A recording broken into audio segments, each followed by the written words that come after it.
Better. Okay, good. All right, Jason, if you are prepared.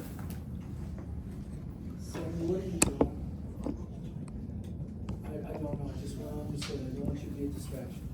Okay, thank you. All right, Jason, if you are prepared, when you begin speaking. I'll just record by hand. Hello everyone, thanks for coming back after the break. I really appreciate this audience because this organization and the reason for its existence is very important to me. My name is Jason Lutz, and during this presentation we're going to dive into the history and impact of the Center on Colfax. But before we begin, I want you to connect with why places like the Center exist all over the country. I want you to imagine this. You're walking home at night, your pulse quickening, not just from the thrill of the evening, but from the ever-present anxiety that shadows every step. You're just left the bar where you can be yourself, but only for a few hours, and only if you're lucky. The police raids were frequent, unpredictable. Sometimes the bartender or the bar owner gave a signal, and your friends could scatter out the back. Other nights, you're not so lucky. The police burst in, flashlights sweeping the room, grabbing people, sometimes beating them, but always humiliating them. And if you're arrested, your name could arrive in the paper tomorrow. Your job, your friends, your family, all at risk just for existing. You've learned to blend in, to act straight. You watch your voice, how you walk, how you hold your hands. You know that being too obvious means that being targeted, not just by the police, but for anyone looking for someone to blame or bully. At work, you pretend not to notice the whispers and sudden silences as you walk by. You keep your relationship secret, because if your boss finds out, you could be fired. If your landlord finds out, you could be evicted. And if the wrong person catches you in the wrong place, you could be beaten, or worse. This was life for gay men in the 1970s.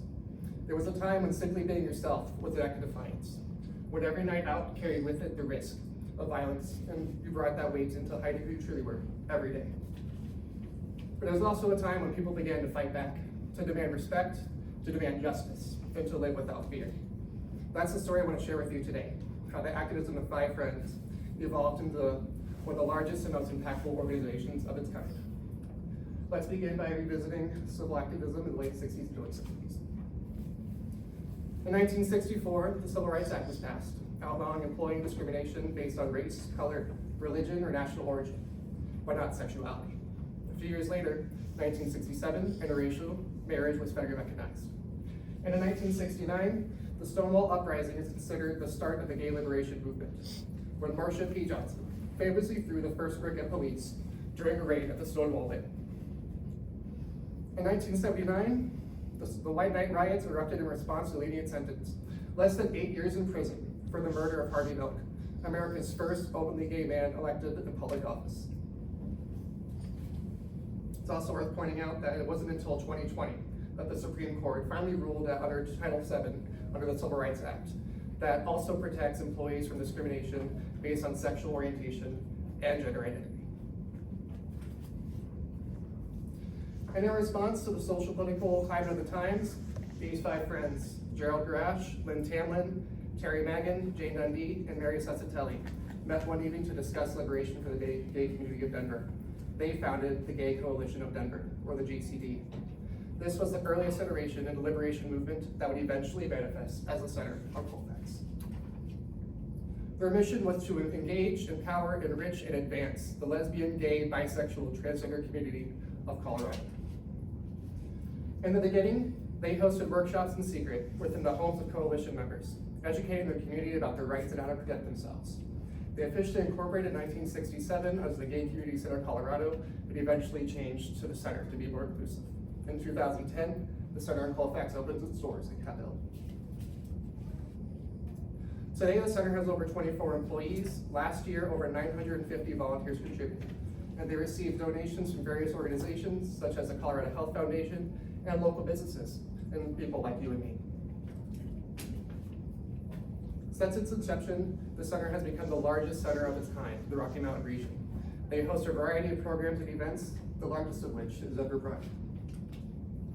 Last year, over 500,000 people attended Pride Fest, and as a gay bartender for years, I can say that even more people enjoy the celebrations at local bars and clubs. These events not only stimulate the economy, but they also provide opportunities for many in and outside the community. Pride Month and Pride Parades are meant to celebrate, affirm, and elevate the identities and achievements and the rights of lesbian, gay, bi, trans, and queer communities. And if you haven't been, regardless of your sexuality, I highly recommend you check out Pride Fest. It actually happens to be this coming weekend. Got some friends on the screen here. That's Anastasia. She's an amazing entertainer, and all these people are here having the time of their lives. I recommend checking it out. And according to Cause ID, in 2023, they received over almost $3.8 million in revenue.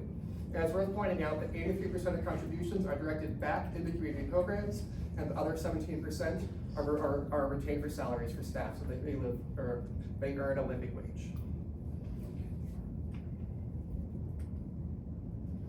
And in conclusion, folks, I just want to end with this.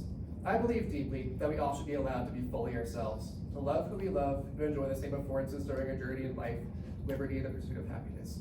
For some people, the Center on Colfax is their only safe space, and it shouldn't be. Happy Pride Month.